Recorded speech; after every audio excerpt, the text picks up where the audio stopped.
ఓం నమః శివాయ. ఈ గురువారం కోటి సోమవారం.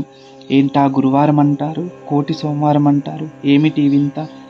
శివాయ విష్ణు రూపాయ శివరూపాయ విష్ణవే శివస్య హృదయం విష్ణు విష్ణుస్య హృదయం శివ.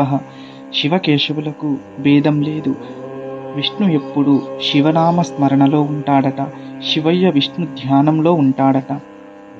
మన సంప్రదాయాలకు కూడా స్థితి లయలకు కారణభూతాలైన శివకేశవుల జన్మ నక్షత్రమైనటువంటి ఆరుద్ర శ్రవణ నక్షత్రం ఆరాధన అనేది చేస్తూనే ఉంటాం.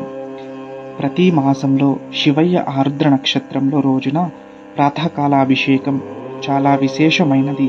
అలాగే శ్రవణ నక్షత్రం రోజున విష్ణు ఆరాధన, విష్ణు ఆలయ దర్శనం, అర్చన, పూజ, సహస్రనామ పారాయణ అత్యంత ఫలితాన్ని ఇస్తుంది. అలాగే శివయ్యకు ఎంతో ప్రీతిపాత్రమైన ఈ కార్తీక మాసంలో వెంకటేశ్వర స్వామి జన్మ నక్షత్రం అయిన శ్రవణం వచ్చినప్పుడు ఇద్దరిని కలిపి చేసేటటువంటి ఆరాధన కోటి సోమవారాలు చేసినటువంటి ఫలితాన్ని ఇస్తుందని ప్రతీతి.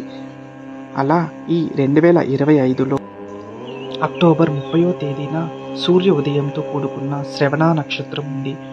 ఈ రోజున చేసే దానాలు, కార్తీక స్నానాలు, జపాలు, ఆరాధనలు మన జీవితంలో కోటి సోమవారాలు చేసేటటువంటి ఫలితం ఇస్తుంది. సోమవారంతో కూడుకున్న శ్రవణ నక్షత్రం వస్తే అది ఇంకా శక్తివంతమైనది.